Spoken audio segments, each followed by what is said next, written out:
Welcome back to Freedom Fridays.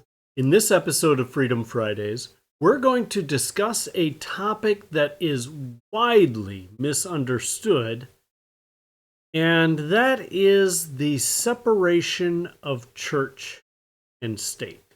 Now, when you hear the separation of church and state, often what I hear is the church needs to stay out of the state. The church needs to stay out of government. The church needs to stay out of laws and decisions and such. Is that what the Constitution of the United States says? And even more so, is that what the Bible is talking about in Romans 13 and 1 Peter chapter 2, where it's talking about obeying governmental authorities and really any authority over you? Is that what it says? So let's take a look first at the separation of church and state, which is purported to be from the U.S. Constitution. Now, the amendment that is closest to that is the First Amendment. It's nowhere in the Constitution. It's nowhere in the rest of the Bill of Rights. It's nowhere in the Declaration of Independence. Separation of church and state just simply is not there. It is supposedly a representative of the First Amendment, but the First Amendment does not say the separation of church and state. Inferred by a letter that we're going to take a look at in a moment. But what does the First Amendment say?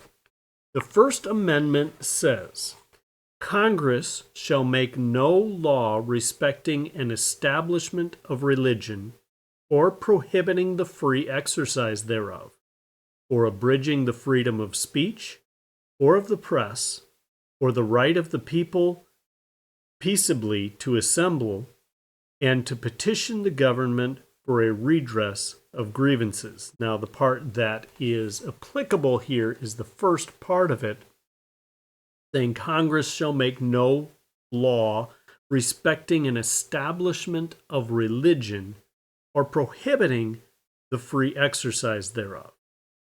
So, what does the separation of church and state really mean, and where did it come from? If it doesn't say it in the Constitution, where did it come from? Well, let me give you a little bit of history. In the state of Connecticut, there was a group called the Danbury Baptist Association. And I'm going to read for you an excerpt about their history of the Danbury Baptist Association. The Danbury Baptist Association, founded in 1790 in Connecticut, played a significant role in shaping the discourse of religious freedom in the United States. While it was a regional entity, the association's influence far surpassed its immediate sphere due to its interactions with prominent figures, most notably Thomas Jefferson. In the late 18th century, now remember, 18th century is the 1700s, just like the 19th century is the 1800s, the 20th century was the 1900s. So in the 1700s, Connecticut was unlike many of the other states. It had an established church, the Congregationalist Church, which was supported by taxpayer money. Baptists, as dissenters from the state church, faced discrimination.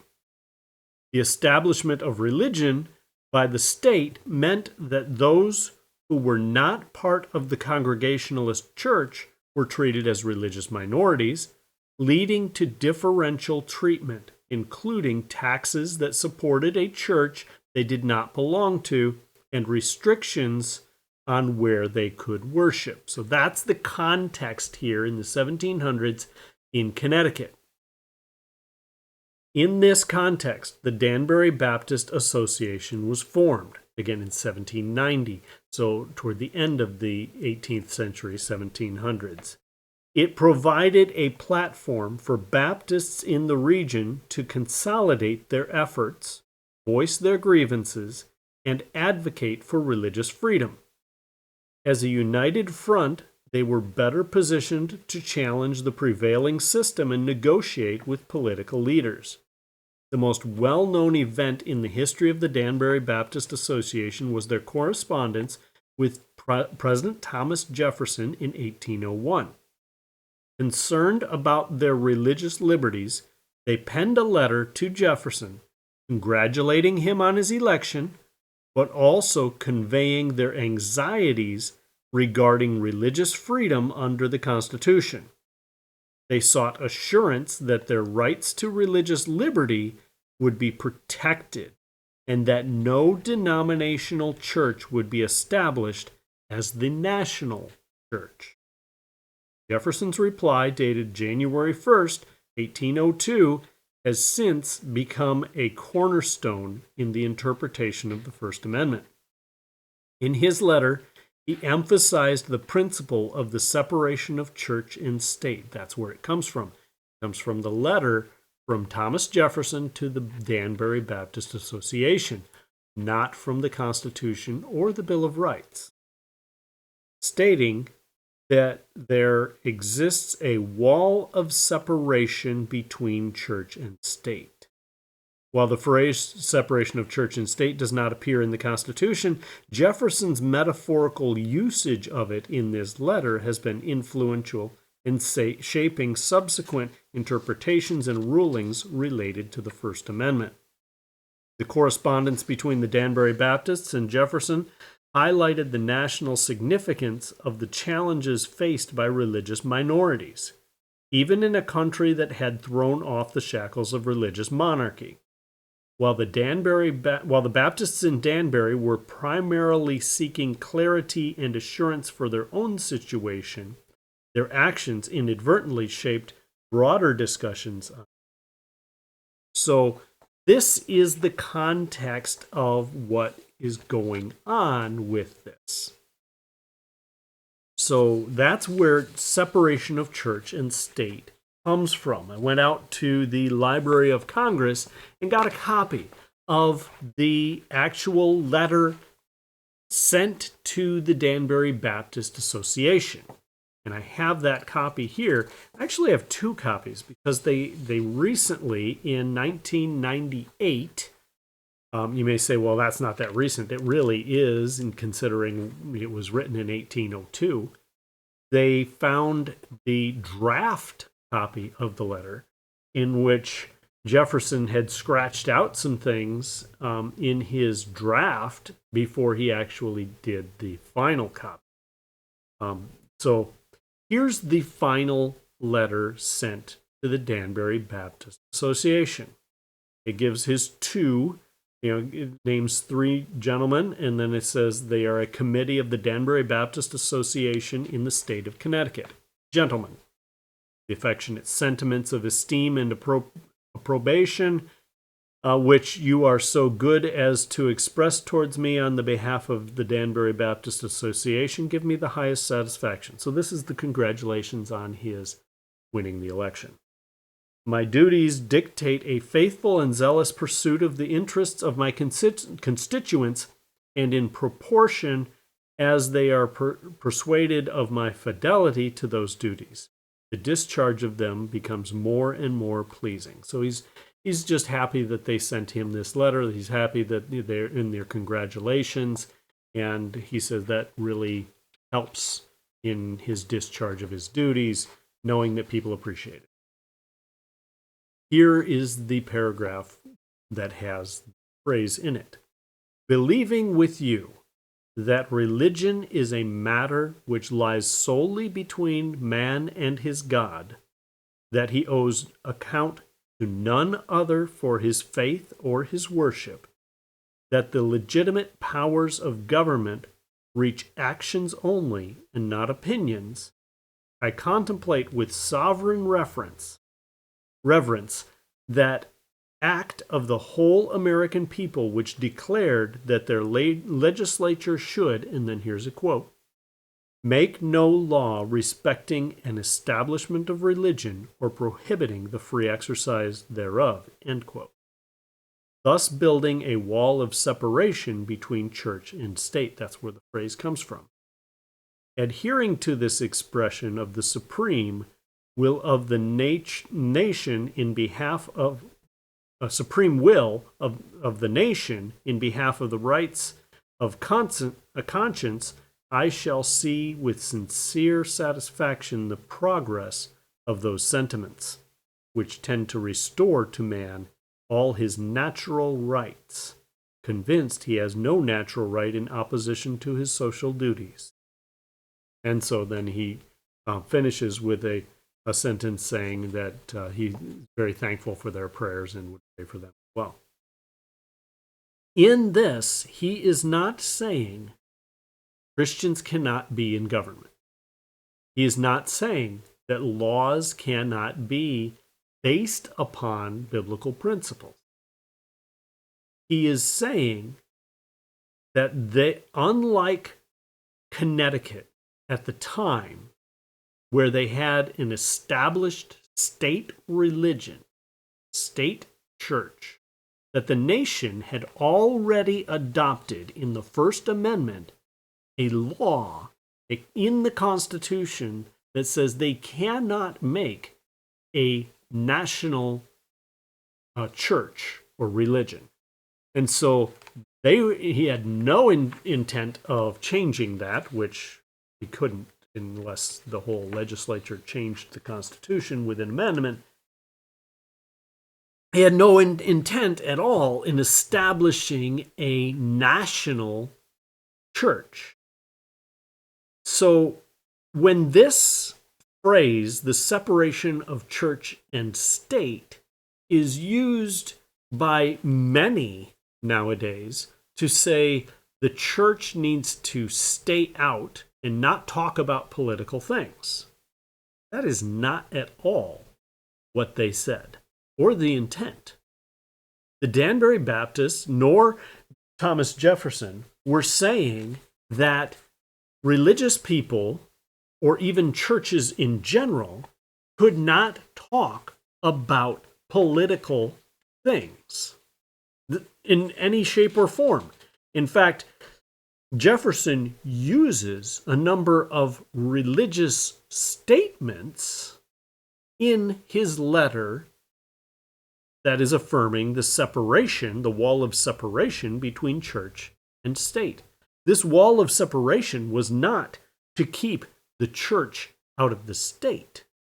It was to keep the church from running the state, and the state from then running the church, and the two becoming married as one, as we saw many times in the European countries where the Catholic Church would run the government, and the Pope or the Cardinal would be in charge of, over top of the king. They were the ones that did everything and told them what to do and such.